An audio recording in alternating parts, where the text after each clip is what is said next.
Èní a máa wo Quran chapter 105. Tó bá wá di ọ̀la, a wo Quran chapter 106 kó lè bá yé wa dáadáa. Quran chapter 105, Suratul Fil. Kí ni nǹkan tó ṣẹlẹ̀ tí àyà yìí fi sọ̀kalẹ̀? Kí ni ìtumọ̀ àyà yìí ní èdè abínibí? Wọ́n ní this verse was revealed about the story of the owners of the elephant who intended to destroy the Kaaba. Wọ́n ní àyà yìí sọ̀kalẹ̀ nítorí ìtàn àwọn ìjọ elérin tí wọ́n fẹ́ wá wó Kaaba. Ẹ má gbàgbé ìtàn àwọn ìjọ elérin yìí, àsìkò tó fẹ́ wá wó Kaaba yìí, Islam ò tí bẹ̀rẹ̀. And how Allah exalted his he dealt with them by destroying them. Àti bí Allah bó ṣe fìyà jẹ àwọn ìjọ elérin, bó ṣe bà ayé àwọn ìjọ elérin jẹ́. Ẹ̀yin èèyàn wa tẹ́ ní ọgbọ́n, tẹ́ ní òye. Islam ò tí bẹ̀rẹ̀.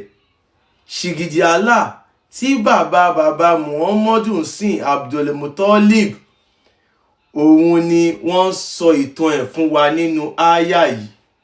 Tí Allah ò bá kí ń ṣe ṣìgìdì, kí ló dé tó jẹ́ pé ìtàn ìgbà tí wọ́n sin ṣìgìdì Allah, kí ni ó wá dé inú Quran? Ẹ wá jẹ́ ká lọ ka díẹ̀ nípa ìtàn ìjọ elérin yìí nígbà tí wọ́n fẹ́ wá wó Kaaba. Wọ́n ní the companion of the elephant, Mahmud, and his owner, Abraha, the king of Yemen, and his army. Abraha ọba ni ní Yemen, òun àti àwọn akẹgbẹ́ Mahmud àti àwọn erin pẹ̀lú àwọn ọmọ ogun ẹ̀. He built a temple in Sana'a in order to divert people from making pilgrimage to Mecca. Kí Islam tó bẹ̀rẹ̀, òun ni wọ́n ti máa ń lọ sí Mecca, tí wọ́n ti máa ń lọ tawaf, tí wọ́n ti máa ń lọ Safa àti Marwa, gbogbo nǹkan tí wọ́n ń ṣe lénìí. Kí Islam tó bẹ̀rẹ̀, wọ́n ti ń ṣe fún ṣìgìdì Allah. Ìgbà yẹn Islam ò tí bẹ̀rẹ̀. Abraha ọba ni ní Yemen, òun náà wá kọ́ temple tọ̀dọ̀ tiẹ̀. Ó fẹ́ divert àwọn èèyàn tó ń lọ sí Mecca yẹn. Ó fẹ́ kí gbogbo wọn kàn máa wá sí ọ̀dọ̀ tiẹ̀, kàn máa lọ sí Kaaba ní Mecca mọ́. Kí gbogbo owó tí wọ́n kó lọ sí Mecca yẹn, kí gbogbo owó yẹn kó lè máa wá sí ọ̀dọ̀ tiẹ̀. A man of the tribe of Kinana went and defiled it.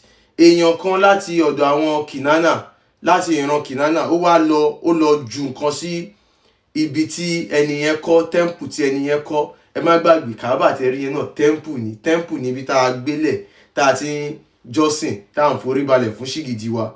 So wọ́n wá lọ ju nǹkan sí temple tí Abraha yẹn tó kọ́, and soiled the Qibla of the temple with feces to desecrate it. Wọ́n wá lọ ju ìgbẹ́ sí ibi tí Abraha yẹn ibi tó kọ́.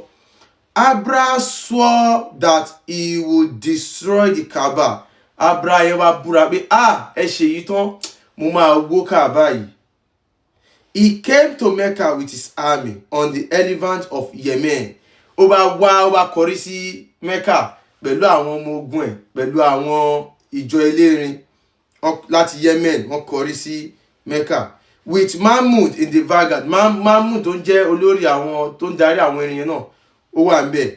When they set out to destroy the Kaaba, nígbà tí wọ́n lọ láti lọ wó Kaaba, Allah sent against them what is mentioned in the following verses.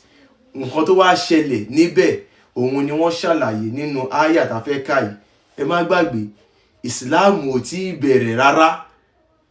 Story yẹn bí Allah ṣe destroy ìjọ elérin, òun ni same Allah tó jẹ́ ṣìgìdì tí àwọn bàbá Muhammadu sìn.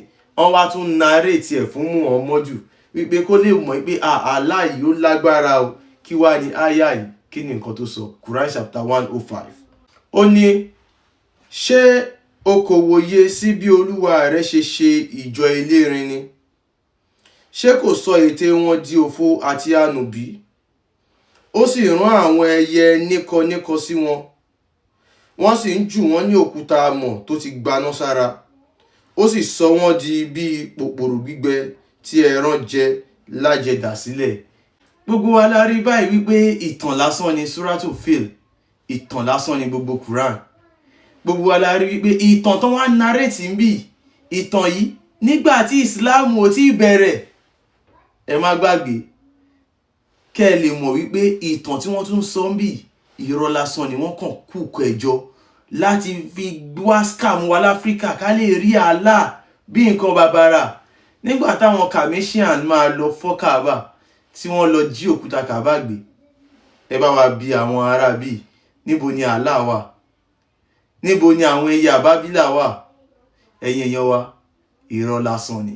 Èmi ń sọ fún yín pé gbogbo nǹkan tó ti sọ fún wa látòkè délẹ̀ nípa Islam irọ́ ni. Wọ́n gbé ẹ̀sìn Islam wá láti wá fi Arabize wa ni, wọ́n gbé wá láti wá fi ba ayé wa jẹ́ ni, wọ́n gbé wá láti wá fi gba identity wa ni. Kán gba tọwọ́ wa, kán gba aṣọ ọrùn wa, kán wọ̀ wá ní aṣọ lárúbáwá, wọ́n á gba orúkọ wa, wọ́n á fún wa lórúkọ lárúbáwá, kán gba èdè wa, wọ́n á fún wa lédè lárúbáwá. Ẹ mọ̀ pé tá a bá ka kíní fún yín lédè lárúbáwá, àmì lè máa ṣe. Kán gba àṣà wa, kán fún wa láṣà lárúbáwá, kán gba ìmúra wa, kán fún wa ní ìmúra lárúbáwá, kán gba Ọlọ́run Olódùmarè lẹ́nu wa, kán fún wa ní Allah lárúbáwá. Allah tó dẹ̀ mú wá fún wa yìí, kọ́ndọ̀mù tá a ti lò tán, tá a ti jù dànù, ó tún lágbára ju Allah lọ. Paracetamol 10 naira ó lágbára jà Allah lọ. Allah tá à ń sọ yìí kò lè ṣe kankan, èrè lásán ni. Ó lójú kò fi ríran, ó lẹ́nu kò lè sọ̀rọ̀, ó létí kò fi gbọ́rọ̀, ó lọ́wọ́ kò lè gbé, èrè lásán ni.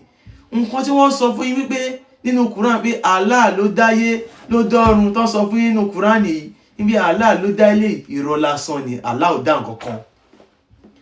Àwọn ọmọ lárúbáwá ló gbà wípé Allah ló dáyé ló dọ́run. Nílẹ̀ Yorùbá Ọlọ́run Olódùmarè làwa mọ̀, Allah kò jẹ́ kí n ṣe Ọlọ́run Olódùmarè. Allah lẹ́sìn, Ọlọ́run Olódùmarè ò lẹ́sìn. Allah níwèé, Quran níwèé ẹ̀, Ọlọ́run Olódùmarè ò níwèé. Allah nílé, Kaaba nílé ẹ̀. Ẹ má gbàgbé kí Islam tó bẹ̀rẹ̀ ni wọ́n ti máa ń lọ sí Hajj, wọ́n ti máa ń lọ sí ṣìgìdì Allah, Olúwa ilé Kaaba. Ọlọ́run Olódùmarè ò nílé, ibi gbogbo ló wà.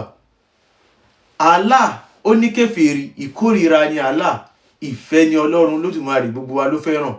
Ẹ má gbàgbé bá a ṣe ń bẹ ajá fógun, bẹ́ẹ̀ náà ni wọ́n ń pàgbò fún Allah. Kẹ́ ẹ tún lè mọ̀ wípé Allah ò kí ń ṣe Ọlọ́run Olódùmarè. Ǹjẹ́ mọ̀ wípé Allah ní èèwọ̀, Ọlọ́run Olódùmarè ò ní èèwọ̀. Ògún, Ṣàngó, àwọn òrìṣà wa ló ní èèwọ̀. Mo ti sọ fún yín lọ́pọ̀lọpọ̀ gbà pé Allah tẹ́ rí local deity àwọn lárúbáwá ni. Ó dàbí àwọn local deity tọ̀dọ̀ tiwa náà ni Ògún, Ṣàngó. Ògún, Ṣàngó èdè Yorùbá nìkan la lè fi bọ́. Allah èdè lárúbáwá nìkan la lè fi bọ́. Tá àfáà kan bá sọ fún yín pé Allah náà ni Ọlọ́run, tó sọ fún yín pé ẹ̀sìn kan, ẹ̀sìn Islam, òun náà ni ẹ̀sìn Ọlọ́run, ẹ sọ fún pé kó lọ búra fún yín nídìí Ṣàngó, torí pé Ọlọ́run Olódùmarè kò lẹ́sìn. Ìfẹ́ ni Ọlọ́run Olódùmarè. Ẹ̀yin tèmi, Allah kò kí ń ṣe Ọlọ́run Olódùmarè. Olúwa ilé Kaaba ni. Mo sọ yìí, mo dúró, ó dìgbà.